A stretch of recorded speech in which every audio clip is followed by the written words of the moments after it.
Greetings, YouTube. The doctor is in. Dr. Urias Papers here, coming at you with another commentary on Dungeons and Dragons. And today we are talking about the spell Commune with Nature. This was mainly a druid spell back in the day.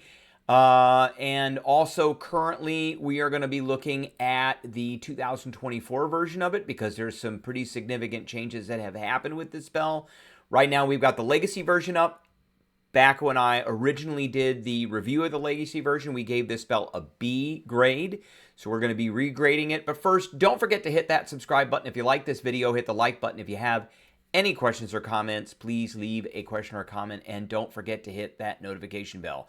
All right, legacy version is a 5th level spell. It had a casting time of 1 minute and was a ritual.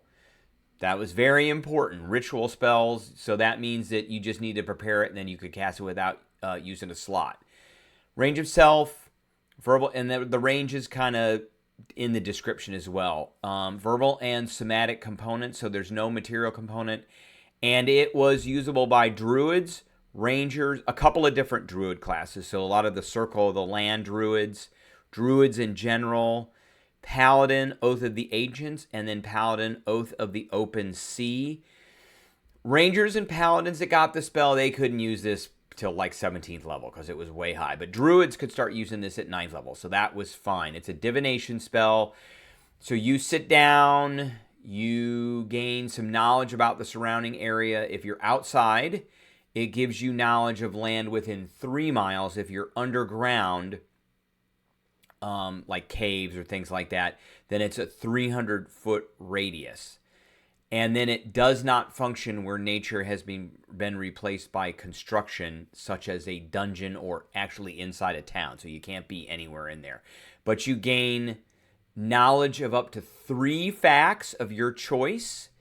And this is the part that has changed in 2024 are the 3 facts. So in the legacy version, it was you could know about the terrain and bodies of water within 3 miles. So is there a lake within 3 miles? Is there a beach? Are we close to a river? Things like that. Plants, minerals, animals, or peoples. Who's living here? Is there gold here? Things like that. Powerful celestials, fays, fiends, elementals, or undead. That was very open-ended. Influence from other planes of existence. That was very open-ended. And then buildings. That was also a little open-ended. So that was the legacy version.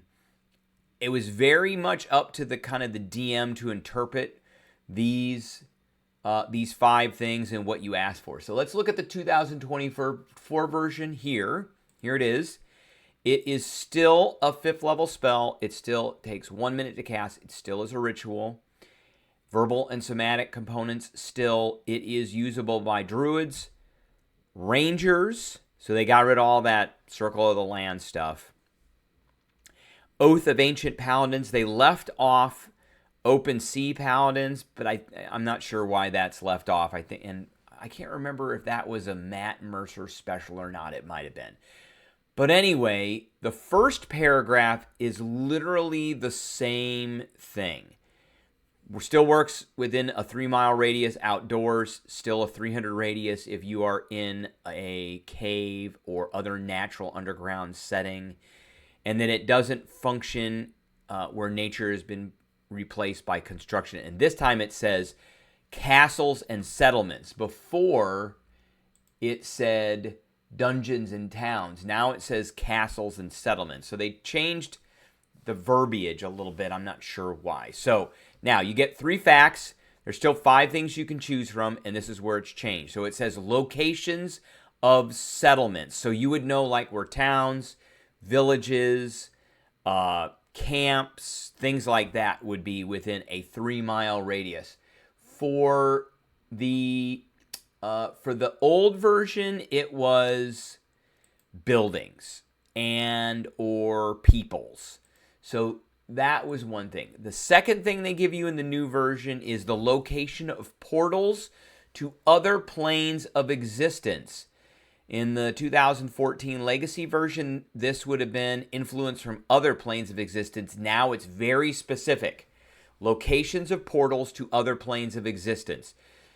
So if your party's trutching around in, and that's a word, trutch, if your party is trutching around in the wilderness and they're looking for a gateway to another plane, this is a great spell to pop out. Thirdly, location of one challenge rating 10 plus creature that is a celestial, elemental, fey, fiend, or undead. Before, in the legacy version, it was just powerful celestials, fays, fiends, elementals, or undead. Now it actually specifies the challenge rating of these. So you could use this to find a lich, for instance. I think this third one is really a good use of this.